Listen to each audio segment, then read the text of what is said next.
ನಮಸ್ಕಾರ. GTV news ಕನ್ನಡಕ್ಕೆ ಸ್ವಾಗತ. ನಾನು ನಿಮ್ಮ ವೆಂಕಟೇಶ್. ಮಾಗಡಿ ಪಟ್ಟಣದ ಶಾಸಕ ಎಚ್ ಸಿ ಬಾಲಕೃಷ್ಣರವರ ಕಚೇರಿಯಲ್ಲಿ ಪೂಜಾರಿಪಾಳ್ಯ ಕೃಷ್ಣಮೂರ್ತಿರವರು ಸುದ್ದಿಗೋಷ್ಠಿಯನ್ನು ನಡೆಸಿ ಎಚ್ ಎಂ ಕೃಷ್ಣಮೂರ್ತಿರವರು ಪುರಸಭೆ ಮುಂಭಾಗ ಸುದ್ದಿಗೋಷ್ಠಿಯನ್ನು ನಡೆಸಿ ಶಾಸಕ ಎಚ್ ಸಿ ಬಾಲಕೃಷ್ಣರವರ ಮೇಲೆ ಇಲ್ಲ ಸಲ್ಲದ ಆರೋಪ ಮಾಡುವುದು ಸರಿಯಲ್ಲ. ಕೆಂಪೇಗೌಡರ ಪ್ರತಿಮೆ ಸ್ಥಳಾಂತರಕ್ಕೆ ಕೋರ್ಟ್ ಆದೇಶ ನೀಡಿದೆ. ನಾವುಗಳು ಕೆಂಪೇಗೌಡರ ಪ್ರತಿಮೆಗೆ ಯಾವುದೇ ಚ್ಯುತಿ ಬರದಂತೆ ಸ್ಥಳಾಂತರ ಮಾಡಲಾಗುತ್ತದೆ ಹಾಗೂ ಅಲ್ಲಿರುವ ಮರಗಳನ್ನು ಕಾನೂನು ರೀತಿಯಲ್ಲಿ ತೆರವುಗೊಳಿಸಿ ಬಡವರ ಪಾಲಿನ ಕನಸಿನ ಸುಸಜ್ಜಿತ ಆಸ್ಪತ್ರೆಯನ್ನು ನಿರ್ಮಾಣ ಮಾಡಲಾಗುತ್ತದೆ. ಆದ್ದರಿಂದ ಎಚ್ ಎಂ ಕೃಷ್ಣಮೂರ್ತಿರವರು ಕೆಂಪೇಗೌಡರ ಪ್ರತಿಮೆಯನ್ನು ಮುಂದಿಟ್ಟುಕೊಂಡು ಆಸ್ಪತ್ರೆ ನಿರ್ಮಾಣ ವಿಚಾರದಲ್ಲಿ ಅಡ್ಡಿಪಡಿಸುವುದು ಸರಿಯಲ್ಲ ಎಂದರು. ಇವತ್ತು ಪತ್ರಿಕಾಗೋಷ್ಠಿಯನ್ನು ಕರೆದಿರೋ ವಿಷಯ ಇವತ್ತು ಕಳೆದ 2 ದಿನಗಳ ಹಿಂದೆ ನಮ್ಮ ಜೇಹಳ್ಳಿ ಕೃಷ್ಣಪ್ಪನವರು ಪುರಸಭೆಯ ಮುಂಭಾಗ ಕೆಂಪೇಗೌಡ ಸ್ಟ್ಯಾಚ್ಯೂ ಹತ್ರ ಒಂದು ಪತ್ರಿಕಾ ಹೇಳಿಕೆಯನ್ನು ನೋಡಿ ಹಲವಾರು ವಿಷಯಗಳ ಬಗ್ಗೆ ಅವರು ಚರ್ಚೆಯನ್ನು ಮಾಡಿದ್ದಾರೆ. ಇಲ್ಲ ಸಲ್ಲದ ಆರೋಪಗಳನ್ನು ಸಹ ಮಾಡಿದ್ದಾರೆ. ಎಲ್ಲೋ ಒಂದು ಕಡೆ ಸರ್ಕಾರ ಇದ್ದರೆ ಏನಾದರೂ ಒಂದು ಕೆಲಸ ಮಾಡ್ಬೋದು ಅನ್ನೋ ನಿಟ್ಟಿನಲ್ಲಿ ಬಾಲಣ್ಣವರು ನಮ್ಮ ಆರೋಗ್ಯ ಮಂತ್ರಿಗಳನ್ನ ಮಾಗಡಿಗೆ ಕರೆಸಿ ಮಾಗಡಿ ಆಸ್ಪತ್ರೆಯ ಪರಿಸ್ಥಿತಿಯನ್ನು ಅವ್ರಿಗೆ ಮನವರಿಕೆ ಮಾಡಿ ಹೊಸದಾಗಿ ಏನಾದ್ರು ಒಂದು ದೊಡ್ಡ ಹಾಸ್ಪಿಟ್ಲ್ ಆಗಬೇಕು, ನಮ್ಮ ತಾಲೂಕು ಮಟ್ಟದಲ್ಲಿ ಹಿಂದುಳಿದ ಪ್ರದೇಶ ಏನಾದ್ರು ಒಂದು ಆಸ್ಪತ್ರೆ ಆಗಬೇಕು ಅನ್ನೋ ನಿಟ್ಟಿನಲ್ಲಿ ಒಂದು ಆಸ್ಪತ್ರೆಗೆ ಅನುದಾನವನ್ನು ಒಂದು 42 ಕೋಟಿ ಅಧಿಕ ಮೊತ್ತವನ್ನು ನಮ್ಮ ಮಾಗಡಿ ತಾಲೂಕಿಗೆ ಅನುದಾನವನ್ನು ತಂದು ಹಾಸ್ಪಿಟ್ಲ್ ಕಟ್ಟಲಿಕ್ಕೆ ಹೊರಟಂಥ ಸಮಯ. ಆ ವೇಳೆಯಲ್ಲಿ ಈಗಾಗಲೇ ಉಪಮುಖ್ಯಮಂತ್ರಿಗಳನ್ನ ಕರೆಸಿ ಶಂಕುಸ್ಥಾಪನೆಯನ್ನು ಸಹ ಮಾಡಾಗಿದೆ, ಗುತ್ತಿ ಪೂಜೆಯನ್ನು ಮಾಡಾಗಿದೆ.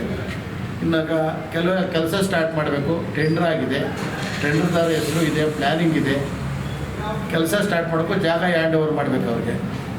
ಇದ್ರ ಮಧ್ಯೆ ಜರಳಿ ಕೃಷ್ಣಪ್ಪನವರು ನಾವು ಕೆಂಪೇಗೌಡರ ಒಂದು ಸ್ಟ್ಯಾಚ್ಯೂನ ನಿರ್ಮಾಣ ಮಾಡಿದ್ದು ಅಲ್ಲಿ ಅದನ್ನೆಲ್ಲೋ ತಗೊಂಡೋಗಿ ಎಲ್ಲೋ ಬೇರೆ ಕಡೆ ಸ್ಥಳಾಂತರ ಮಾಡ್ತಾ ಇದ್ದಾರೆ ಅಂತೇಳಿ ಒಂದು ನ್ಯಾಯಾಲಯದ ಮೊರೆಯನ್ನು ಹೋಗಿದ್ದರು, ಹೈಕೋರ್ಟ್ ಮೊರೆಯನ್ನು ಹೋಗಿದ್ದರು. ಹೈಕೋರ್ಟ್ನಲ್ಲಿ ವಾದ ವಿವಾದಗಳು ಸುದೀರ್ಘವಾಗಿ ಚರ್ಚೆ ಆದಮೇಲೆ ಅವರು ಸಹ ಅವರ ಪ್ರತಿವಾದಿ ಅವ್ರ ಲಾಯರ್ಗಳು ಮತ್ತು ಸರ್ಕಾರದ ಲಾಯರ್ಗಳೆಲ್ಲ ಚರ್ಚೆ ಮಾಡಿ ಎಲ್ಲ ವಾದಗಳ ಆದಮೇಲೆ ಅಂತಿಮವಾಗಿ ನ್ಯಾಯಾಧೀಶರು ನಿಮಗೆ ಕೆಂಪೇಗೌಡರು ನಾಡಪ್ರಭು ಕೆಂಪೇಗೌಡರು ಅವ್ರು ಹಾಕೊಟ್ಟ ದೇಶಗಳು ಎಷ್ಟು ಮುಖ್ಯನೋ ಅದೇ ರೀತಿಯಲ್ಲಿ ಆಸ್ಪತ್ರೆಯೂ ಅಷ್ಟೇ ಮುಖ್ಯವಾದಂಥ ಇದಾಗಿರೋದ್ರಿಂದ ನಾವು ಕೇಳ್ಕೊಂಡಿದ್ದು ಅಷ್ಟೇ ಅದೇ ಸರ್ವೆ ನಂಬರಲ್ಲಿ ನಾವೇನು ತಗೊಂಡೋಗಿ ಏನೋ ಬೇರೆ ಯಾವುದೋ ಮೂಲೆನೆಲ್ಲ ಹಾಕೋದಾಗಲಿ ಮಾಡ್ತಾ ಇಲ್ಲ. ಅವ್ರಿಗೂ ಗೌರವಿತ್ತು. ಅದಕ್ಕೆ ನಾನು ಮಾಗಡಿ ಕಟ್ಟಂಥವ್ರು, ಬೆಂಗಳೂರು ಕಟ್ಟಂಥವ್ರು, ಮಾಗಡಿಗೆ ಎಲ್ಲ ಜನರಿಗೂ ನ್ಯಾಯವನ್ನು ಒದಗಿಸ್ಕೊಂಡಂಥ ನಾಡಪ್ರಭು ಕೆಂಪೇಗೌಡರ ಎಲ್ಲೋ ಒಂದು ಕಡೆ ಏರ್ಪಾಡು ಮಾಡೋದಿಲ್ಲ ಅಂತೇಳಿ ಅಲ್ಲಿಂದ ಒಂದು 100 ಅಡಿ ಅಂತರದಲ್ಲಿ ಅದೇ ಸರ್ವೆ ನಂಬರ್ 100 ಅಡಿ ಅಂತರದಲ್ಲಿ ನಾವು ಬದಲಾವಣೆ ಮಾಡ್ತೀವಿ ಅಂತ ಹೇಳಿದ್ರು. ಅದಕ್ಕೆ ಅವ್ರು ಹೈಕೋರ್ಟ್ ಮೊರೆ ಹೋಗಿದ್ರು. ಅದಕ್ಕೆ ತೀರ್ಪು ಕೊಟ್ಟಿದ್ದಾರೆ, ನ್ಯಾಯಮೂರ್ತಿಗಳು ತೀರ್ಪನ್ನು ಕೊಟ್ಟಿದ್ದಾರೆ. ನ್ಯಾಯಮೂರ್ತಿಗಳು ತೀರ್ಪನ್ನು ಕೊಡಬೇಕಾದ್ರೆ ಅವರ ಪರ ವಕೀಲರನ್ನು ನಿಮ್ಮ ಅಭ್ಯಂತರ ಏನಾದರೂ ಇದೆಯಾ ಇದು ಸಂಬಂಧಪಟ್ಟಂತೆ ಅಂತ ಕೇಳಿದ್ದಾರೆ.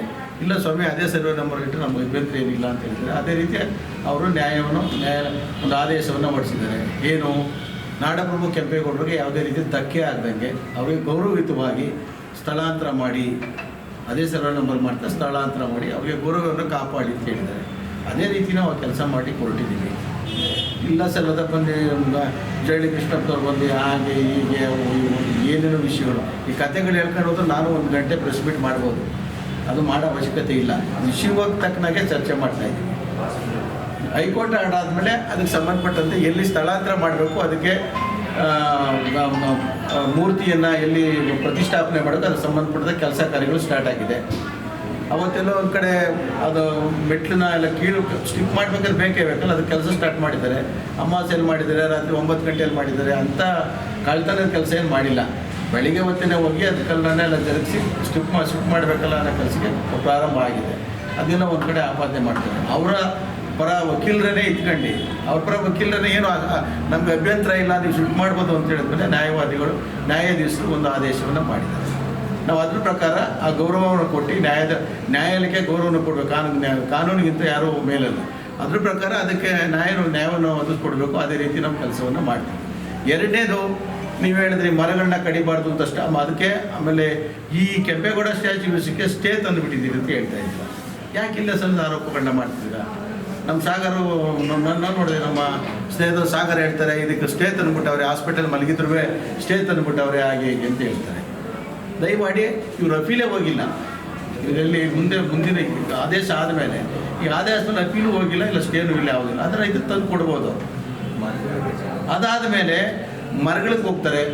ಮರಗಳಿಗೆ ಏನು ಹೇಳ್ತಾರೆ, ಲೆಟ್ರ್ ಕೊಡ್ತೀರ ನೀವು, ನಮ್ಮ ಹತ್ರ ಎಲ್ಲ ದಾಖಲೆಗಳಿದೆ, ಹೈಕೋರ್ಟ್ಗೆ ಏನು ಅಪ್ಲೈ ಮಾಡಿದ್ರು ಅದೆಲ್ಲ ದಾಖಲೆಗಳು ನಮ್ಮ ಹತ್ರ ಇದೆ. ಅವ್ರು ಹೇಳ್ತಾರೆ 400 ಮರಗಳಿದೆ, 60ರಿಂದ 100 ವರ್ಷಗಳ ಹಳೆಯದಾದ ಮರಗಳಿದೆ, ಮರಗಳನ್ನೆಲ್ಲ ಕಡ್ದು ನಮಗೆ ಆಮ್ಲಜನಕಗೋಸ್ಕರ ನೈಸರ್ಗಿಕ ಸಂಪತ್ತನ್ನು ಹಾಳು ಮಾಡ್ತಾ ಇದ್ದಾರೆ ಅಂತ ಒಂದು ಅಪ್ರೋಚ್ ಮಾಡಿದ್ದಾರೆ. ಅದಕ್ಕೆ ನಮ್ಮ ಗೌರ್ಮೆಂಟ್ ಲಾಯರ್ನ ಕೇಳಿದ್ದಾರೆ, ಜಡ್ಜು ನ್ಯಾಯಾಧೀಶರು ಕೇಳಿದ್ದಾರೆ, ಇಲ್ಲ ಇದಕ್ಕೆ ಸಂಬಂಧಪಟ್ಟಂಥ ಮರ ತೆಗೆಯುವಂಥ ಸನ್ನಿವೇಶ ನಮ್ಗೆ ಒದಕ್ಕೆ ಬಂದಿಲ್ಲ, ನಮಗೆ ಆ ಥರ ಇಲ್ಲ ಅಂತ ಹೇಳಿದ್ದಾರೆ. ಅವರು ಕಂಡೀಷನ್ ಆಗಿ ಒಂದು ಆದೇಶವನ್ನು ಹೊರಟಿದ್ದಾರೆ. ಏನಂತ ಆದೇಶದ ಪ್ರತಿ ಏನೇ ಹೇಳ್ತಾರೆ ಅಂದರೆ, ನ್ಯಾಯಾಲಯದ ಈ ಕೆಲ ಅಂಶಗಳನ್ನು ಗಮನಿಸಿ ತೀರ್ಪು ನೀಡಿದೆ. ಸರ್ಕಾರದ ಸ್ಪಷ್ಟನೆ, ಸರ್ಕಾರದ ಪರ ಹೆಚ್ಚುವರಿ ಅಡ್ವೊಕೇಟ್ ಜನರಲ್ ಅವರು ಅರ್ಜಿಯ ಕೇವಲ ಊಹಾಪೋಹಗಳಿಂದ ಕೂಡಿದೆ ಎಂದು ತಿಳಿಸಿದ್ದಾರೆ. ಪ್ರಸ್ತುತ ಆ ಜಾಗವನ್ನು ಬೇರೆ ಉದ್ದೇಶಕ್ಕೆ ಬಳಸುವ ಅಥವಾ ಅಲ್ಲಿನ ಮರಗಳನ್ನು ಕಡಿಯುವ ಯಾವುದೇ ಪ್ರಸ್ತಾಪನೆ ಸರ್ಕಾರದ ಮುಂದಿಲ್ಲ ಎಂದು ಅವರು ಸ್ಪಷ್ಟಪಡಿಸಿದ್ದಾರೆ. ಅಂದರೆ ಅವ್ರಿಗೆ ಗೊತ್ತಿರಲಿಲ್ಲ, ಅದು ಹೇಳಿದ್ದಾರೆ. ತಿರ್ಗಾ ಈಗ ನಮ್ಮ RFO ಒಂದು ಲೆಟರ್ ಕೊಟ್ಟಿದ್ದಾರೆ. ನ್ಯಾಯಾಲಯ ತೀರ್ಪೇನಿದೆ, ಸರ್ಕಾರದ ಈ ಹೇಳಿಕೆಯನ್ನು ದಾಖಲಿಸಿಕೊಂಡ ನ್ಯಾಯಾಲಯ ರಿಟ್ ಅರ್ಜಿಯನ್ನು ವಿಲೇವಾರಿ ಮಾಡಿದೆ. ಮರ ಕಡಿಯುವ ಪ್ರಕ್ರಿಯೆ, ಒಂದು ವೇಳೆ ಭವಿಷ್ಯದಲ್ಲಿ ಮರಗಳನ್ನು ಕಡಿಯುವ ಯಾವುದೇ ಪ್ರಸ್ತಾಪನೆ ಬಂದಲ್ಲಿ ಕಾನೂನುಬದ್ಧವಾಗಿ ಅಗತ್ಯವಿರುವ ಅನುಮತಿಗಳನ್ನು ಪಡೆಯಬೇಕು ಎಂದು ನ್ಯಾಯಾಲಯ ತಿಳಿಸಿದೆ. ಇದೊಂದು ಜಡ್ಜ್ಮೆಂಟ್ ಬಂದಿರುವಂಥದ್ದು, ಹೈಕೋರ್ಟ್ ಜಡ್ಜ್ಮೆಂಟ್ ಇರುವಂಥದ್ದು.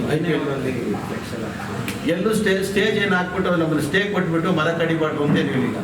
ಕಾನೂನು ಮರ ಕಡಿಬೇಕು ಅಂತ ಇದ್ದರೆ ಕಾನೂನಾತ್ಮಕವಾಗಿ ನೀವು ಅನುಮತಿಯನ್ನು ಪಡೆಯಬೇಕು. ನಾವು ಫಾರೆಸ್ಟ್ ಆಫೀಸ್ಗೆ ಅನುಮತಿ ಪಡೆಯಬೇಕು, DC ಅವ್ರಿಗೆ ಅನುಮತಿ ಪಡೆಯಬೇಕು. ಅನುಮತಿ ತಗೊಂಡು ಅದು ಕಾನೂನಾತ್ಮಕವಾಗಿ ಮಾಡ್ತೀವಿ, ಕಾನೂನಿಂದಲೇ ಯಾವುದು ಮಾಡೋಕ್ಕೋಗೋದಿಲ್ಲ.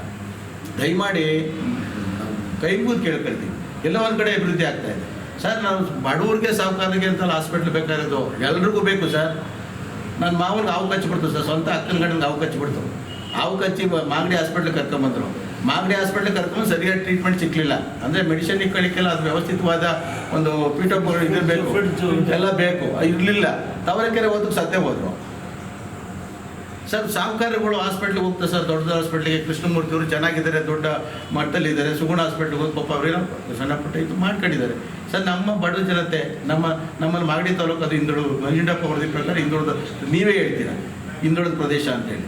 ಎಲ್ಲಿ ಹೋಗಬೇಕು, ಎಷ್ಟು ಜನ ಹೆರಿಗೆ ಕುಣಿಗಲ್ಗೆ ಹೋಗ್ತಾರೆ ಹೆರಿಗೆ ಮಾಡಿಸ್ಕೊಳ್ಳಿಕ್ಕೆ, ಇಲ್ಲ ಬೇರೆ ಬೇರೆ ಗೌರ್ಮೆಂಟ್ ಪ್ರೈವೇಟ್ ಹಾಸ್ಪಿಟ್ಲಿಗೆ ಹೋಗ್ತಾರೆ, ಸೋಲೂರ್ಗೆ ಹೋಗ್ತಾರೆ. ದಯಮಾಡಿ ಅರ್ಥ ಮಾಡ್ಕೊಳ್ಳಿ. ಸುಮ್ಮನೆ ಅಭಿವೃದ್ಧಿ ಆಗ್ತಾ ಇರೋದಕ್ಕೆ ನಾವು ಬೇರೆ ಇನ್ನೇದಕ್ಕೆ, ಇಲ್ಲ ಬಾಲಡೆ ಏನಾದ್ರು ಹೊಡೆದಾಕ್ಬಿಟ್ಟು ಬಾಲಕೃಷ್ಣ ಅವ್ರು ಏನಾದ್ರು ಬಂಗ್ಲೆ ಕಟ್ಕೊತಾ ಇದ್ರೆ, ಇಲ್ಲ ಬೇರೆ ಏನೋ ಕೆಲಸ ಮಾಡ್ತಾ ಇದ್ರೆ ಬೇಕಾದ್ರೆ ಸ್ವಂತಕ್ಕೆ ನೋಡ್ಕೊಳ್ಬೇಕು ಕೇಳಿಬೇಕು.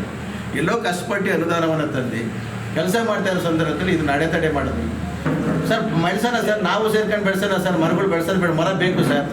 ಮರ ಎಲ್ಲರಿಗೂ ಬೇಕು. ಅದು ನಮ್ಗೆ ಆಮ್ಲಜನಕ ಬೇಕು, ಒಳ್ಳೆ ನೈಸರ್ಗಿಕ ಇದು ಬೇಕು ಅಂತ ಹೇಳಿದ್ರೆ, ವಾತಾವರಣ ಬೇಕು ಅಂತ ಮರ ಎಲ್ಲರಿಗೂ ಬೇಕು. ಬೆಳೆಸೋಣ, ನಾವು ಕೈ ಜೋಡಿಸಿ ನಾವು ನೀವೆಲ್ಲ ಜೊತೆ ಸೇರ್ಕೊಂಡು ಇನ್ನೆಲ್ಲ ಖಾಲಿ ಜಾಗಗಳಿರೋ ಕಡೆ ಮರಗಳು ಹಾಕೋಣ. ನೀವು ಹಾಸ್ಪಿಟ್ಲಿಂದ ಇದೇ ಜಾಗ ಬೇಕಾ, ಬೇರೆ ಜಾಗ ಕಟ್ಟಿ ಅಂತ ಹೇಳ್ತೀರಾ. ನಾವೆಲ್ಲ ಹೋಗಿ ಹಾಸ್ಪಿಟ್ಲಿಂದ ಆರೋಹಳ್ಳಿ ಹತ್ರನೋ, ಕ್ಯಾಂಪ್ಸಾಗರ ಹತ್ರನೋ, ಇಲ್ಲ ಆ ಕಡೆ ರಾಮನಾಥ್ ರೋಡಲ್ಲಿ ಕಟ್ಟಕ್ಕಾಗುತ್ತೆ ಸರ್. ಅದಕ್ಕೂ ಅಲ್ಲಿ ಕಟ್ಟಿದ್ರೆ ಯಾಕೆ? ಅವಶ್ಯಕತೆ ಇರೋ ಕಡೆ ಹಾಸ್ಪಿಟ್ಲ್ ಕಟ್ಟಬೇಕಾ, ಎಲ್ಲೋ ಹೋಗಿ ಹಾಸ್ಪಿಟ್ಲ್ ಕಟ್ಟಬೇಕಾ? ಅದು ಅಂಬೇಡ್ಕರ್ ಭವನ ಬಗ್ಗೆ ಹೇಳ್ತೀರಾ, ಕಟ್ತೀರಾ ಹೊಡೆದಾಗ್ತೀರಾ ಅಂತೇಳಿ. KC ರೋಡ್ಗೆ ಕಾಂಪೌಂಡು ಮತ್ತು ಆ ಮೂಲೆ ಜಾಗ ಹೋಗ್ತಾ ಇತ್ತು. ಅದಾಗಲೇ ಸ್ವಲ್ಪ ಬಿಲ್ಡಿಂಗ್ ಪರಿಸ್ಥಿತಿ ಸರಿ ಇರಲಿಲ್ಲ. ಅದ್ರ ಬಗ್ಗೆ ಶಿವಣ್ಣವ್ರು ಹೇಳ್ತಾರೆ. ಹಾಗಾಗಿ ಈ ಸಮಾಜ ಕಲ್ಯಾಣ ಇಲಾಖೆ ಈಗಾಗಲೇ ವರ್ಷದಲ್ಲೇ ಅನುದಾನ ಸಮಾಜ ಕಲ್ಯಾಣ ಇಲಾಖೆ ವರ್ಷದ ಹಿಂದ್ಗಡೆ ಹಣವನ್ನು ಬಿಡುಗಡೆ ಮಾಡಿದೆ. ಅಂಬೇಡ್ಕರ್ ಭವನಕ್ಕೋಸ್ಕರ ವರ್ಷದ ಹಿಂದ್ಗಡೆ ಮಾಡಿದೆ. ಬೇರೆ ತಾಲೂಕಲ್ಲಿ ಹೋದರೆ ಯಾವ ಮಟ್ಟದಲ್ಲಿ ಅಂಬೇಡ್ಕರ್ ಭವನಗಳು, ಒಳ್ಳೆ ಗುಣಮಟ್ಟದ ಅಂಬೇಡ್ಕರ್ ಭವನ ಆಗಬೇಕು ಅಂತ ಮಾಡ್ತಾ ಇದ್ದಾರೆ ಅಷ್ಟೇ, ಬಿಟ್ಟರೆ ಏನಿಲ್ಲ. ಅದೇ ಪಶು ಹಾಸ್ಪಿಟ್ಲು, ಎಲ್ಲ ಹಾಸ್ಪಿಟ್ಲು ಒಂದು ಉತ್ತಮವಾದ ರೀತಿಯಲ್ಲಿ ಬರಬೇಕು ಅಂತ ಹೇಳಿದ್ರೆ, ನಾನು ವೆಂಕಟೇಶಣ್ಣವ್ರು ಯಾವುದೋ ಒಂದು ಹಾಕಿದ್ರು, ನಾನು ಸಹ ನೋಡಿದ್ದೆ ಅದನ್ನು. ನಾನು ಹೋಗ್ಬೇಕಾದ್ರೆ ಶಿವಮೊಗ್ಗ ಹೋಗ್ಬೇಕಾದ್ರೆ ನೋಡ್ಕೊಂಡು ಹೋಗ್ತಾ ಇರ್ತೀನಿ. ಯಾವ ಸರ್ ಅದದು? ಹೊಳಲ್ಕೆರೆ ಸಾಮಾನ್ಯ ಒಂದು ತಾಲೂಕು, ಅದು ಚಿತ್ರದುರ್ಗ ಜಿಲ್ಲೆಯಲ್ಲಿ. ಯಾವ ಮಟ್ಟಕ್ಕೆ ಹಾಸ್ಪಿಟ್ಲ್ ಇದೆ ಅಂತ ಹೇಳಿದ್ರೆ, ನಾನು ಒಂದ್ಸಲ ವೆಂಕಟೇಶಣ್ಣ ವ್ಯಾಟ್ಸಪ್ ಹಾಕಿದ್ಮೇಲೆ ಹಿಡಿದುಬಿಟ್ಟು ನಾನೆಲ್ಲ ಹಾಸ್ಪಿಟಲ್ ನೋಡ್ಕೊಂಬಂದೆ ಯಾವ ಮಟ್ಟಕ್ಕೆ ಇದೆ ಅಂತ. ಆ ತಾಲೂಕಿನಲ್ಲಿ ಆ ಮಟ್ಟಕ್ಕೆ ನಮ್ಮ ಬೆಂಗಳೂರು ಪಕ್ಕ ತಾಲೂಕಲ್ಲಿ ಒಂದು ಗುಣಮಟ್ಟದ ಹಾಸ್ಪಿಟ್ಲ್ ಬೇಡವಾ? ಆ ಹಾಸ್ಪಿಟ್ಲ್ ಆದರೆ ಎಲ್ಲ ರೀತಿಯ ಸೌಲಭ್ಯಗಳು ಸಿಗುತ್ತೆ ಅಂತ ನಾವು ಮಾಡ್ತಾ ಇರೋಂಥ ಕೆಲಸ. ದಯಮಾಡಿ ನಿಮ್ಮ ಕೈ ಮುಗಿದು ಕೇಳ್ತಾರೆ. ಇಂತಹ ಹೂವಾಪುಗಳದು ಸುಮ್ಮನೆ ಏನೇನೋ ಮಾತಾಡುವಂಥದ್ದು, ಈಗ ಸಿಂಗಲ್ ರೋಡಲ್ಲಿ ಮಾತಾಡುವಂಥ, ಇದು ಯಾಕೆ ಇವೆಲ್ಲ ಮಾತಾಡ್ತೀರಾ? ಆಮೇಲೆ ಎಲ್ಲೋ ಒಂದು ಕಡೆ ನಮ್ಮ ಶಾಂತಿಯುತವಾದ ಮಾಗಡಿ ತಾಲೂಕನ್ನು ಎಲ್ಲೋ ಪ್ರಚೋದನೆ ಮಾಡುವಂಥ ಕೆಲಸವನ್ನು ನೀವು ಮಾಡ್ತಾ ಇದ್ದೀರಾ. ಅದೇನು ಹೇಳ್ತೀರಾ, ಅಲ್ಲೆಲ್ಲ ಸುಣ್ಣ ಮಾರೋರ ಹತ್ರ 20 ರೂಪಾಯಿ ಇಸ್ಕೊಂಡ್ಬಿಡ್ತೀರಾ ಅಂತಾರೆ, ಅದು ತರಕಾರಿ ಮಾರೋರ ಹತ್ರ 20 ರೂಪಾಯಿ ಇಸ್ಕೊಂಡ್ಬಿಡ್ತಾರೆ, ಮಾರಾಟಕ್ಕೆ ಜೋಗಾಗ್ತದೆ. ಪುರಸಭೆಯಿಂದ ನಿಮಗೆಲ್ಲ ಗೊತ್ತೇ ಇರೋ ವಿಷಯ. ಪುರಸಭೆಯಿಂದ ವರ್ಷ ಟೆಂಡರ್ ಆಗುತ್ತೆ, ಸಂತೆಗಿಷ್ಟು, ಕುರಿ ಸಂತೆಗಿಷ್ಟು, ಮಾರ್ಕೆಟ್ಗಿಷ್ಟು ಅಂತ ಸಂತೆ ಆಗುತ್ತೆ. ಅವ್ನು ಕಲೆಕ್ಟ್ ಮಾಡ್ಕೊತಾನೆ, ಅವ್ನು ಕಲೆಕ್ಟ್ ಮಾಡ್ಕೊಳ್ಳೋ ಅಂಥದ್ದು. ಎಲ್ಲ ಒಂದು ಕಡೆ ಅಭಿವೃದ್ಧಿ ಆಗೋ ವಿಷಯದಲ್ಲಿ ನೀವು ದುಡ್ಡು ಇಸ್ಕೊಂಡು ಬಾರಣ ಕಿಸೆಗೆ ಹೋಗುತ್ತೆ ಅಂತೀರಾ. ಯಾಕೆ ಇವೆಲ್ಲ ಸುಮ್ಮನೆ ಅಪಪ್ರಚಾರಗಳು ಮಾಡ್ತೀರಾ?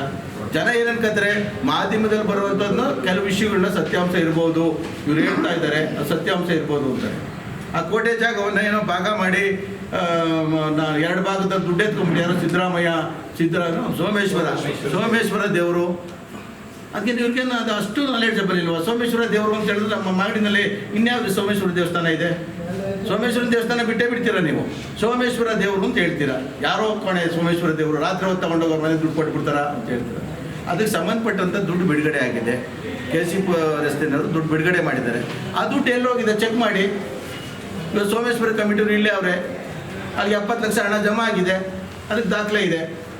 30 ಲಕ್ಷ ಬಂತು, 40 ಲಕ್ಷ ಬಂತು, ಹಣ ಬಿಡುಗಡೆ ಆಗಿದೆ KCದು ಹಣ. ಅದು ಸೋಮೇಶ್ವರ ದೇವಸ್ಥಾನದ ಅಕೌಂಟಲ್ಲಿದೆ. ಯಾವ ಸೋಮೇಶ್ವರ ದೇವಸ್ಥಾನ ಸೋಮೇಶ್ವರನಿಗೆ ಹೋಗ್ಬಿಟ್ಟೈತೆ, ಸೋಮೇಶ್ವರ ಮರಣವ್ರು ಬಂತ ರಾತ್ರಿ ಕೊಟ್ಬಿಡ್ತಾರೆ ಹೋಗಿ. ಯಾಕೆ ಇವೆಲ್ಲ ಇಲ್ದಿರೋವೆಲ್ಲ ಮಾತಾಡ್ತೀರಾ? ಉಪವಾಪಗಳನ್ನ ದಯಮಾಡಿ ಎಲ್ಲ ಒಂದು ಕಡೆ ಮಾಗಡಿ ತಾಲೂಕು ಶಾಂತಿಯ ವಾತಾವರಣ ಶಾಂತಿಯುತವಾಗಿದೆ. ಇಲ್ಲ ಸಲ್ಲದ ಆರೋಪಗಳನ್ನ ದಯವಿಟ್ಟು ಮಾಡಕ್ಕೆ ಹೋಗ್ತೀವಿ. ಯಾಕೆಂದ್ರೆ ಅದನ್ನೇ ನಂಬ್ತಾರೆ ಜನ, ಅದನ್ನೇ ನಂಬ್ತಾರೆ. ಹೇಳಿದ್ದನ್ನೇ ನೀವು ಪದೇ ನಾವು ಈ ಥರ ಮಾಧ್ಯಮದ ಮುಖಾಂತರ ಹೇಳ್ತಾ ಇದ್ರೆ ಅದನ್ನ ಜನ ನಂಬ್ಕೊಳ್ತಾರೆ. ಅವರು ಇವಾಗ ಸತ್ಯ ಇರ್ಬೋದು, ಬಾಲಕೃಷ್ಣ ಅವರೆಲ್ಲ ಹೊಡ್ಕೊಂಡು ಹೋಗ್ಬಿಟ್ಟಿರ್ಬೋದಪ್ಪ, ಏನೋ ಆಗ್ಬಿಟ್ಟಿರ್ಬೋದು ಅಂತೇಳಿ. ಏನಾದ್ರು ಇದ್ದರೆ ಅಭಿವೃದ್ಧಿ ಬಗ್ಗೆ ಚರ್ಚೆ ಮಾಡಬೇಕು ಅಂತ ಹೇಳಿದ್ರೆ ಕರೀರಿ. ನಾವೆಲ್ಲ ಇರ್ತೀವಿ, ಬರ್ತೀವಿ. ಎಲ್ಲ ಒಂದು ಜಾಗ ಫಿಕ್ಸ್ ಮಾಡಿ, ಕೆಂಪೇಗೌಡ ಅಲ್ಲೇ ಫಿಕ್ಸ್ ಮಾಡಿ, ಈ ಒಂದು ಅಭಿವೃದ್ಧಿ ಬಗ್ಗೆ ಚರ್ಚೆ ಮಾಡೋದು ಬರ್ರಪ್ಪ, ನೀವೇನು ಮಾಡ್ತಾ ಇದ್ದೀರಾ ಅಂತೇಳಿ. ನಾವಿನ್ನ ಏನು ಸ್ಟಾರ್ಟ್ ಮಾಡೇ ಇಲ್ಲ. ಸ್ಟಾರ್ಟ್ ಮಾಡೋ ವಿಷಯದಲ್ಲಿ ಕಾಂಟ್ರಾಕ್ಟರು ಇದೆ, ಪ್ಲ್ಯಾನ್ ಇದೆ, ಅಪ್ರೂವಲ್ ಆಗಿರೋದಿದೆ, ಟೆಂಡರ್ ಆಗಿರೋದಿದೆ. 2 ವರ್ಷದಲ್ಲಿ ಕೆಲಸ ಮುಗಿಸ್ಬಿಡಿ ಅಂತೀರಾ. 2 ವರ್ಷ ಆಗುತ್ತೋ, 1.5 ವರ್ಷ ಆಗುತ್ತೋ, 2 ವರ್ಷ ಆಗುತ್ತೋ, ಅವರೇ ಇದ್ದಲ್ಲ, ಅವರೊಬ್ಬರ ಜನಪ್ರತಿನಿಧಿರ ತಾನೆ.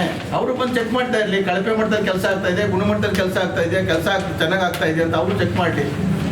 ಅದನ್ನು ಬಿಟ್ಟು 2 ತಿಂಗಳಲ್ಲಿ 2 ವರ್ಷದಲ್ಲಿ ಮಾಡೋಕ್ಕಾಗಲ್ಲ ಅನ್ನೋದು, ಎಲ್ಲ ಬಾಲಕೃಷ್ಣ ಮಾಡ್ಕೊಂಬಿಟ್ಟ ಅನ್ನೋದು.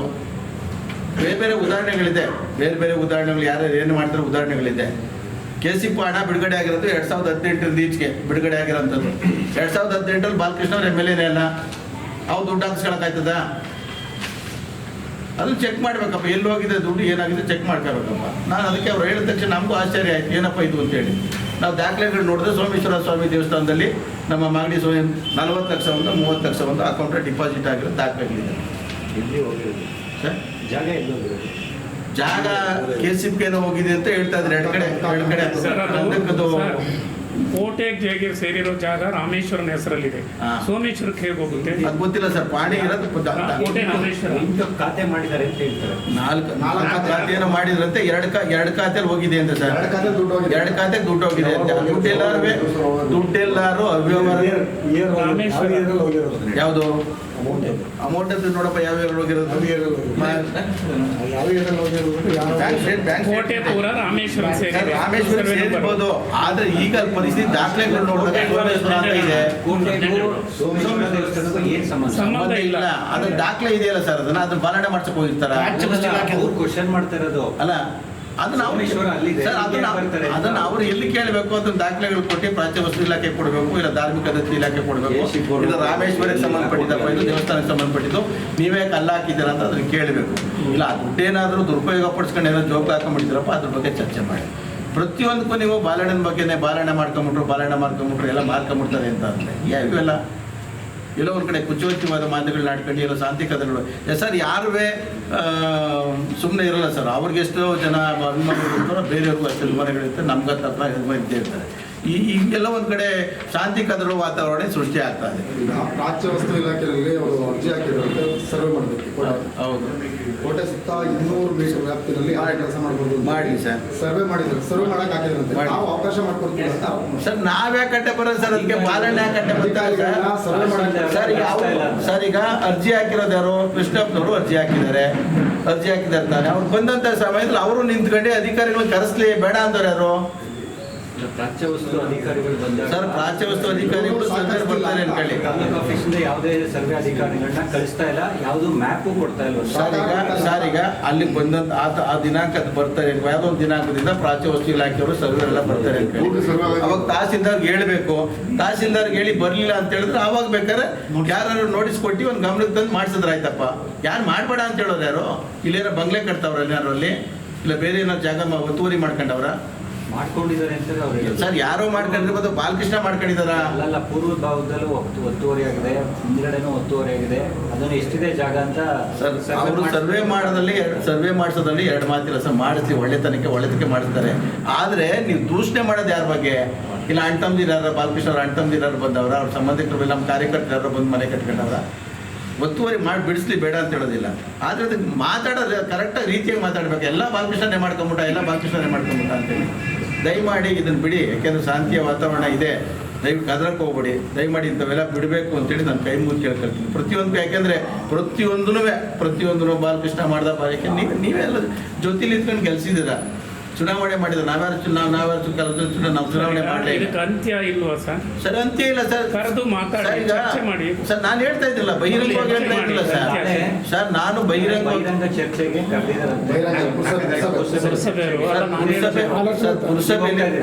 ಪುರಸಭೆಗೆ ಬಹಿರಂಗ ಚರ್ಚೆ ಕರೆದಿರೋದಲ್ಲ.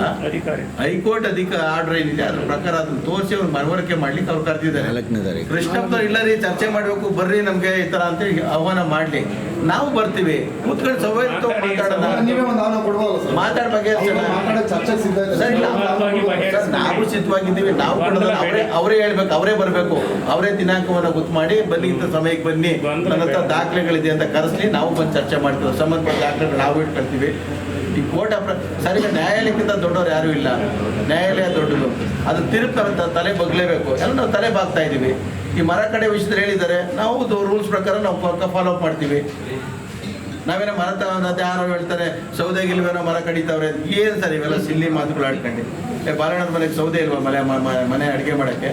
ಆ ಮರ ಕಟ್ಕೊಂಡು ಹೋಗ್ಬೇಕಾ?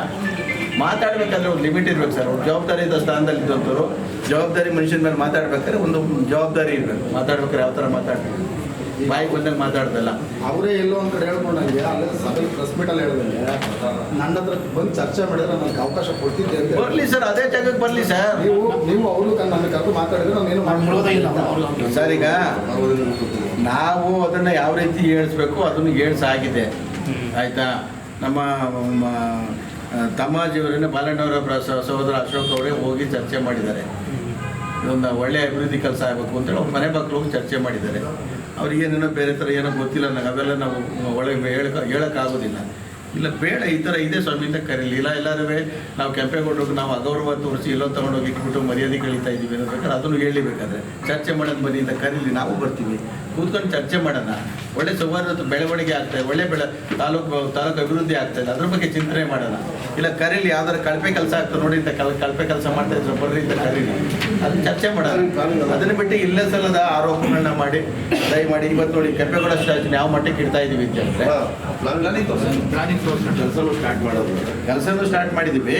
ನಾವು ಗೌರವಯುತವಾಗಿ ಇಡ್ತಾ ಇರೋಂಥ ಜಾಗ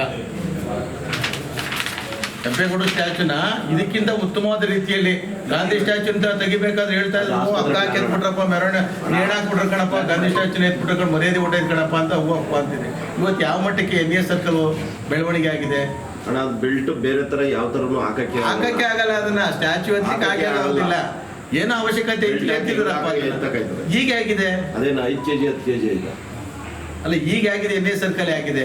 ಇದೇ ಥರ ಕೆಂಪೇಗೌಡ ಸ್ಟ್ಯಾಚ್ಯೂಗೋಸ್ಕರ ಕೆಂಪೇಗೌಡರಿಗೋಸ್ಕರ ನಾವು ಗೌರವವನ್ನು ಕೊಟ್ಟು ಎಲ್ಲ ಒಂದು ಕಡೆ ಉತ್ತಮವಾದ ಒಂದು ಇನ್ನೂ ಇದಕ್ಕಿಂತ ಅವ್ರಿಗೊಂದು ಸಣ್ಣ ಚ್ಯುತಿನೂ ಬರಬಾರ್ದು. ಅವ್ರು ಹಾಕಿರೋ ಕಲ್ಲುಗಳೇನಿದೆಯಲ್ಲ ಅದನ್ನು ಸಹ ಒಂದು ಅಕ್ಷರನೂ ಸಹ ಬದಲಾವಣೆ ಮಾಡೋದಿಲ್ಲ. ಅವ್ರು ಏನೇನು ಹಾಕಿದಾರೋ ಅವ್ರು ಬರವಣಿಗೆ ಮಾಡಿದಾರೋ ಆ ಬರವಣಿಗೆನೂ ಸಹ ಒಂದು ಅಕ್ಷರವೂ ಸಹ ಬದಲಾವಣೆ ಮಾಡೋದಿಲ್ಲ. ಎಲ್ಲಿ ಬರುತ್ತೆ ಕರೆಕ್ಟ್ ಆಗಿ ಸರ್? ಈಗ ಆ ಕಡೆ ಇಂದಿರಾ ಕ್ಯಾಂಟೀನ್ ಇದೆ ಸರ್, ಇಂದಿರಾ ಕ್ಯಾಂಟೀನ್ ಪಕ್ಕದಲ್ಲಿ ಆ ಭಾಗ ಉತ್ತರಮುಖವಾಗಿ ಬರ್ತದೆ, ಉತ್ತರಾಭಿಮುಖವಾಗಿ ಬರ್ತದೆ. ಈ ಪೂರ್ವಮುಖ ಇದೆ, ಉತ್ತರಾಭಿಮುಖವಾಗಿ ಅದು ಬರ್ತದೆ. ಇನ್ನ ಉತ್ತಮವಾದ ಇದಕ್ಕಿಂತ ಏನು ಮಾಡಿದ್ರು ಅದಕ್ಕಿಂತ ಉತ್ತಮವಾದ ಇದ್ರಲ್ಲಿ ಬರುತ್ತೆ ಅದು. ಸರ್ ಒಂದ್ಸತಿ ನೀವೇ ಚರ್ಚೆ ಕರೆದು ಬಿಡಿ ಸರ್ ಅವ್ರನ್ನ. ಸರ್ ನಾವು ರೆಡಿ ಇದೀವಿ ಸರ್. ನೀವು ರೆಡಿ ಇದೆ ಅಲ್ಲ ಸರ್, ಚರ್ಚೆಗೆ ನೀವು ರೆಡಿ ಇದ್ದೀರಾ, ಅವರು ರೆಡಿ ಇದೆ ಅಂತಾರ. ಕರಿಯೋರು ಯಾರು ಸರ್? ನೀವೇ ನಾನು ಹೇಳ್ತಾ ಇದ್ದೀನಿ ಸರ್. ಈಗ ಅವರು ಹಿರಿಯವರು ಇದ್ದಾರೆ, ಒಬ್ಬರು ಬಗ್ಗೆ ಇಲ್ಲ ಸಲ್ಲದ ಕೋರ್ಟ್ ಆರ್ಡರ್ ಪ್ರಕಾರ ಏನಾಯ್ತೋ ಅದನ್ನ ನಾವು ಕೋರ್ಟ್ ಆರ್ಡರ್ ಪ್ರಕಾರ ಕೆಲಸ ಮಾಡ್ತೀವಿ. ಇನ್ನ ಏನೋ ಅಭಿವೃದ್ಧಿ ಬಗ್ಗೆ ಚರ್ಚೆ ಮಾಡಬೇಕು, ಚಿಂತನೆ ಮಾಡಬೇಕು ಅಂತ ಹೇಳಿದ್ರೆ ಅವ್ರು ಹಿರಿಯವರು ಇದ್ದಾರೆ. ಯಾವತ್ತು ಕರೆದ್ರು ನಾವು ದಿನಾಂಕವನ್ನು ಗೊತ್ತು ಮಾಡಿ, ನೀವೇ ಮಾಧ್ಯಮದ ಮುಖ್ಯಸ್ಥರು ಹೇಳ್ತಾ ಇದ್ದೀವಿ, ಗೊತ್ತು ಮಾಡಿ ನಾವು ಎಲ್ಲ ಬಂದು ಕೂತ್ಕೊಳ್ತೀವಿ. ಅಲ್ಲಿ ಕೂತ್ಕೊಂಡು ಅದೇನಿದೆಯೋ ಚರ್ಚೆ ಮಾಡೋಣ. ಅದನ್ನ ಬಿಟ್ಟು ಸುಮ್ಮನೆ ಇಲ್ಲ ಸಲ್ಲದ ಆರೋಪಗಳನ್ನ ಅದು ಇದು ಬರೀ ಅದು ಏನು ಸರ್ವನಾಶ ಆಗೋಗ್ಲಿ, ಏನು ಎಲ್ಲ ಒಂದು ಕಡೆ ಅಭಿವೃದ್ಧಿ ಮಾಡಕ್ಕೆ ಹೋದ್ರೆ ಅವ್ರ ವಂಶ ಸರ್ವನಾಶ ಆಗೋಗ್ಲಿ ಅನ್ನೋದು, ಅವ್ರ ಬಗ್ಗೆ ಕೆಟ್ಟದಾಗ ಮಾತಾಡುವಂಥದ್ದು. ಸರ್ ಕೆಟ್ಟದಾಗ ಮಾತಾಡಕ್ಕೆ ಹೋದ್ರೆ ಯಾರು ಬೇಕಾದ್ರೂ ಮಾತಾಡ್ಬೋದು ಸರ್, ಯಾರು ಬೇಕಾದ್ರೂ ಮಾತಾಡ್ಬೋದು. ಯಾರು ಈಗಿನ ಕಾಲದಲ್ಲಿ ಯಾರು ಇದಿಲ್ಲ, ಯಾರು ಬೇಕಾದ್ರೂ ಮಾತಾಡ್ಬೋದು. ಅವೆಲ್ಲ ಬೇಡ. ಒಳ್ಳೆ ಬೆಳವಣಿಗೆ, ಕೂತ್ಕೊಂಡು ಮಾತಾಡೋದು ಒಳ್ಳೆ ಬೆಳವಣಿಗೆ. 4ನೇ ತಾರೀಕು ಕರೆದಿದ್ದಾರಲ್ಲ, ಮತ್ತೆ ಮಾತಾಡ್ಬೋದಲ್ಲ. 4ನೇ ತಾರೀಕು ನಾವು ಕರೆದಿಲ್ಲ ಸರ್. 4ನೇ ತಾರೀಕು ಕೋರ್ಟ್ ಆರ್ಡರ್ ಸಂಬಂಧಪಟ್ಟಂತೆ ಚರ್ಚೆ ಮಾಡಲಿಕ್ಕೆ ಅಧಿಕಾರಿ ವರ್ಗದವ್ರು ಕರೆದಿದ್ದಾರೆ. ಅಲ್ಲೋಗಿ ಚರ್ಚೆ ಮಾಡಲಿ, ಅದಕ್ಕೆ ಅಬ್ಜೆಕ್ಷನ್ ಇದ್ರೆ ಹೇಳಿ. ಅದಕ್ಕಿಂತ ಮುಂಚೆ 1 ಕೋರ್ಟ್ಗಿಂತ 1 ಕೋರ್ಟ್ ಮೇಲೆ ಇರ್ತದೆ. ಅದಕ್ಕಿಂತ ಅಬ್ಜೆಕ್ಷನ್ ಹಾಕೊಂಡಿದ್ರೆ, ಅದಕ್ಕಿಂತ ಸ್ಟೇ ತಂದಿದ್ರೆ ಅಲ್ಲಿ ದಾಖಲೆ ಸಮೇತ ಬಿಡುಗಡೆ ಮಾಡಿ ಅದಕ್ಕೆ ಅದನ್ನ ಮಾಡ್ತಾರೆ. ಈ ಮರ ಕಡೆ ವಿಷಯದಲ್ಲಿ ಸ್ಟೇ ತರ್ಬಿಟ್ಟಿದೀವಿ ಅಂತಾರೆ. ಯಾಕೆ ಕೋರ್ಟ್ಗೆ ಒಂದು ಬೆಲೆ ಕೊಡ್ಬೇಕಲ್ವ ಸರ್? ಕೋರ್ಟಲ್ಲಿ ಏನು ಹೇಳಿದೆ, ನನ್ನ ಹತ್ರ ಆರ್ಡರ್ಗಳಿದೆ, ಕೋರ್ಟ್ ಆರ್ಡರ್ ನನ್ನ ಹತ್ರ ಇವೆ. ಕೋರ್ಟ್ ಏನು ಹೇಳಿದೆ ಅಂತ ನಾನು ಹೇಳ್ತೇನೆ, ನಿಮ್ಮ ಮುಂದ್ಗಡೆ ಮನವಿ ಹೇಳಿದ್ದೀವಿ, ಕೋರ್ಟ್ ಏನು ಹೇಳಿದೆ ಅಂತೇಳಿ. ಅದ್ರ ಪ್ರಕಾರ ನಾವು ತಲೆಬಾಗಿ ಏನು ಕೆಲಸ ಆಗಬೇಕು, ಅಭಿವೃದ್ಧಿ ಕೆಲಸ ಆಗಬೇಕು ಚಿಂತನೆ ಮಾಡ್ತೀವಿ. ನಾವು ಅಭಿವೃದ್ಧಿ ಮಾಡ್ತಾ ಇದ್ದೀರಲ್ವ, ಯಾವುದೇ ಕಾಮಗಾರಿಗಳು ಕೂಡ ಬೋರ್ಡ್ಗಳು ಆಗ್ತಾ ಇಲ್ಲ ಸರ್. ಅದನ್ನ ಈ ಕಾಂಟ್ರಾಕ್ಟ್ಗಳಿಗೆ ಹೇಳಿದೀವಿ ಸರ್, ಕಾಂಟ್ರಾಕ್ಟ್ರಿಗೆ ಮಾಡ್ಬೇಕು, ಇನ್ಮೇಲೆ ಮಾಡಿಸ್ತೀವಿ ಅದನ್ನೆಲ್ಲ. ಎಲ್ಲಿ ಕೆಲಸಗಳಾಗ್ತಾ ಇದೆ ಅಂತ ಹೇಳಿ. ಅದು ಈಗ ಕೆಲಸ ಮುಗಿಬಾರ್ದು ಮಾಡಬೇಕು ಸರ್. ಎಷ್ಟು ದಿನ ಸರ್? ಈಗ ಯಾರಿಗೆ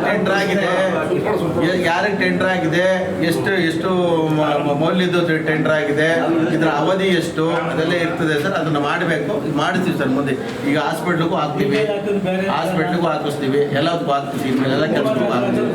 ಯಾವ ಫಂಡು ಸರ್ ಇವಾಗ ಮರ ಕಡಿದೇನೆ, ಸ್ಟ್ಯಾಚ್ಯೂನೇ ರಿಮೂವ್ ಮಾಡ್ತೇನೆ, ಆ ಕಡೆ ಕಟ್ಕೊಳಕ್ಕಾಗಲ್ಲ ಅಂತ ಕೇಳ್ತಾ ಇದ್ದಾರೆ. ಇಲ್ಲ ಸರ್, ಆಸ್ಪತ್ರೆಗೆ ವಿರೋಧ ಇಲ್ಲ.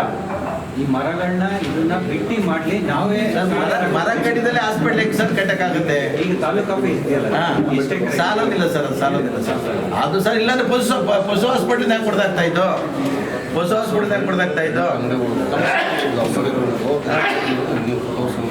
ನೋಡಿ ಎಲ್ಲ ಪ್ಲಾನ್ ಇದೆ. ಮೇಯ್ನ್ ರೋಡ್ಗೆ ಫುಲ್ ಅಂಗಡಿ ಮಳಿಗೆ ಬರ್ತವೆ ಸರ್. ಅಂಬೇಡ್ಕರ್ ಬಂದು ಬಂದು ಆದಾಯ ಬರಬೇಕಲ್ಲ, ಅಂಗಡಿ ಮಳಿಗೆಗಳಿಗೆ ಬರ್ತವೆ. ಅದಾದಮೇಲೆ ಅಂಬೇಡ್ಕರ್ ಭವನ ಬರ್ತದೆ, ಅದಾದಮೇಲೆ ಹಾಸ್ಪಿಟ್ಲ್ ಬರುತ್ತೆ. ಅದಕ್ಕೆಲ್ಲ ಪ್ಲ್ಯಾನ್ ಇದೆ ಸರ್. ಇಷ್ಟು ಜಾಗ ಅಂತ ಅವ್ರು ಕೇಳಿರ್ತಾರೆ, ಅದ್ರ ಪ್ರಕಾರ ಮಾಡ್ತಾರೆ. ಇದನ್ನೇನು ನನಗೆ ಯಾವ್ದಾರು ಇದ್ದಾರೋ ಸ್ವಂತಕ್ಕೆ ಯಾವ್ದಾದ್ರು ಮಾಡ್ಕೊಂಡಿದ್ರಪ್ಪ, ಸರಿ ಸ್ವಂತಕ್ಕೆ ಮಾಡ್ಕೊಂಬಿಟ್ರು, ಬಾಲಕೃಷ್ಣ ಹಿಂಗೆ ಮಾಡ್ಕೊಂಬಿಟ್ರು ಅಂತ ಹೇಳ್ಬೋದು ಸರ್. ಏನಾದ್ರು ರೆಕಾರ್ಡ್ಸ್ ಇದ್ದರೆ ಮಾತಾಡಬೇಕು ಸರ್. ಈ ರೆಕಾರ್ಡ್ಸ್ ಇಟ್ಕೊಂಡೇ ಕಾನೂನಾತ್ಮಕವಾಗಿ ಕೋರ್ಟ್ ಆರ್ಡರ್ ಆಗಿರೋ ಪ್ರಕಾರನೇ ಸ್ಟೇ ತಂದಿದ್ದೀವಿ ಅಂತಾರೆ, ಆ ಮರ ಕಡಿದಕ್ಕೆ ಸ್ಟೇ ತಂದಿದ್ದೀವಿ ಅಂತಾರೆ. ಯಾಕೆ ಇಲ್ಲ ಸಲ್ಲದ ಆರೋಪ ಮಾಡಿ ಎಲ್ಲೋ ಒಂದು ಕಡೆ ದಿಕ್ ತಪ್ಪಿಸುವಂಥ ಕೆಲಸವನ್ನು ಮಾಡ್ತಾ ಇದ್ದಾರೆ. ದಯಮಾಡಿ ಇವೆಲ್ಲ ಬೇಡ ಅಂತ ನಾವು ಕೇಳ್ಕೊಳ್ತೀವಿ ಸರ್. ಹೇಳ್ದಲ್ಲ, ಈಗ ಮರ ನೆಕ್ಸ್ಟ್ ಈಗ ಸ್ಟ್ಯಾಚ್ಯೂ ಶಿಫ್ಟ್ ಆಗಬೇಕು, ಮರ ಕಡೆಯೋಕ್ಕೆ ಒಂದು ಪರ್ಮಿಷನ್ ತಗೋಬೇಕು. ಮರ ಕಡಿಸ್ತಾರೆ, ಹ್ಯಾಂಡ್ ಓವರ್ ಮಾಡಿದ್ರೆ ಅವ್ರು ಕೆಲಸ ಮಾಡೋಕ್ಕೆ ರೆಡಿ ಇದೆ. ವರ್ಕ್ ಆರ್ಡ್ರು ತಗೊಂಡ್ಬಿಡ್ತಾರೆ, ಕಾಂಟ್ರಾಕ್ಟರ್ ಇದ್ದಾರೆ, ವರ್ಕ್ ಆರ್ಡ್ರು ತಗೊಂಡ್ಬಿಡ್ತಾರೆ. ಎಲ್ಲ ಪ್ಲ್ಯಾನು ಸಹ ಸಕ್ಸಸ್ ಆಗಿದೆ, ಎಲ್ಲ ಪ್ಲ್ಯಾನು ಸಹ ಅಪ್ರೂವಲ್ ಆಗಿದೆ. ಪ್ರತಿಯೊಂದು ಕೆಲಸನೂ ಮುಗಿದಿದೆ ಸರ್. ಇದು ಎಲ್ಲರಿಗೂ ಅನುಕೂಲ ಆಗುತ್ತೆ ಸರ್. ಇದು ಎಲ್ಲರಿಗೂ ಅನುಕೂಲ ಕೆಲಸ ಶಿಫ್ಟ್ ಆಯ್ತಾರೆ. ತಾಲೂಕು ಆಗ್ಬಿಟ್ಟು NES ಸರ್ಕಲ್ ಶಿಫ್ಟ್ ಆಗ್ತದೆ ಸರ್. ಶಿವಕುಮಾರ ಸ್ವಾಮಿ ಈಗ ತಾಲೂಕು ಆಫೀಸು ಸದ್ಯಕ್ಕೆ ನಮಗೆ ಆಡಿಟೋರಿಯಂಗೆ ಶಿಫ್ಟ್ ಆಗ್ತಾ ಇದೆ. ಶಿವಕುಮಾರ್ ಆಡಿಟೋರಿಯಂಗೆ ಮತ್ತು ಇನ್ನೊಂದು ಪುರಸಭೆ ಯಾವುದೋ ಇನ್ನೊಂದು ಆಫೀಸ್ ಇತ್ತು ಅನ್ಸುತ್ತೆ, ಅಲ್ಲಿ ಶಿಫ್ಟ್ ಮಾಡ್ತಾ ಇದ್ದಾರೆ. ತದನಂತರ ಅದನ್ನು ಕನ್ಸ್ಟ್ರಕ್ಷನ್ನು ಅಲ್ಲಿ NES ಸರ್ಕಲ್ನಲ್ಲಿ NES ಸರ್ಕಲ್ನಲ್ಲಿ ಶಿಕ್ಷಕರ ತಾಲೂಕು ಪಂಚಾಯತಿ, ತಾಲೂಕು ಆಫೀಸು ಮತ್ತು ಶಿಕ್ಷಕರ ಇನ್ನೊಂದು ಜಗಜೀವನರಾವ್ ಭವನ ಎಲ್ಲರೂ ಸಹ ಅಲ್ಲೇ ಒಂದು ಸರ್ಕಲ್ ದೊಡ್ಡದಾಗ್ತಂತ ಆಡಿಟೋರಿಯಂ ನೋಡ್ತಾ ಇದ್ದೇನೆ. ನೀವು ಯಾವ ಗುಣಮಟ್ಟದಲ್ಲಿ ಆಗ್ತಾ ಇದೆ ಅಂತ ನಾನು ಇದನ್ನು ಅವಶ್ಯಕತೆ ಇದೆಯಾ ಇದು ಒಂದು ಕಡೆ ನಾನು ಹೋಗಿ ನೋಡಿದಾಗ, ಜಾಗ ನೋಡಿದಾಗ ಈ ಮಟ್ಟದ ಅವಶ್ಯಕತೆ ಇದೆಯಾ ಅಂತ ಮೆಟೀರಿಯಲ್ಸ್ ಹಾಕ್ತಾರೆ ನೋಡಬೇಕು, ನೀವು ಯಾವ ಗುಣಮಟ್ಟದ ಮೆಟೀರಿಯಲ್ಸ್ ಹಾಕ್ತಾ ಇದ್ದಾರೆ ಅಂತ. ಇಷ್ಟು ದೊಡ್ಡ ಮಟ್ಟದ ನಮ್ಗೆ ಅವಶ್ಯಕತೆ ಇದೆಯಾ ಅಂತೇಳಿ ಯಾರು ಒಂದು ಒಳ್ಳೇದಾಗುತ್ತೆ ಸರ್. ಯಾವ ಸ್ಕೂಲ್ನವ್ರು ಬಂದರೂ ಕೆಲಸ ಮಾಡ್ಕೋಬೋದು. ನಾವು ಪಬ್ಲಿಕ್ಸ್ ನೋಡಿ ಯಾರೋ ಒಂದು ಕಾರ್ಯಕ್ರಮ ಮಾಡ್ತೀವಿ, NGOs ಯಾವ್ದಾದ್ರು ಒಂದು ಕಾರ್ಯಕ್ರಮ ಮಾಡ್ಕೊತೀವಿ, ಅದು ಒಂದು ಆಡಿಟೋರಿಯಂ ಅನುಕೂಲ ಆಗುತ್ತೆ. ಆ ನಿಟ್ಟಿಗೆ ಕೆಲಸ ಮಾಡ್ತಾ ಇದ್ದಾರೆ, ಎಲ್ಲ ಒಂದು ಕಡೆ ಅಭಿವೃದ್ಧಿ ಆಗ್ತಾ ಇದೆ. ಅದ್ರ ಬಗ್ಗೆ ಗಮನ ಕೊಡಿ. ಸುಮ್ಮನೆ ಇಲ್ಲ ಸಲ್ಲದ ಅಭಿವೃದ್ಧಿಗೆಲ್ಲ ಒಂದು ಕಡೆ ಅಡೆತಡೆ ಮಾಡೋವಂಥ ದಯಮಾಡಿ ಕೈ ಬಿಡಿ ಇದನ್ನ ಅಂತ ನಾನು ಕೈ ಮುಗಿ ಕೇಳ್ತೀನಿ. ಇದು ಇವತ್ತಿನ ಮಾಗಡಿಯ ಸುದ್ದಿ ಸಮಾಚಾರ. ನಿರಂತರ ಸುದ್ದಿ ಸಮಾಚಾರಕ್ಕೆ ವೀಕ್ಷಿಸಿ ನಿಮ್ಮ GTV ನ್ಯೂಸ್ ಕನ್ನಡವನ್ನು. ವಂದನೆಗಳು.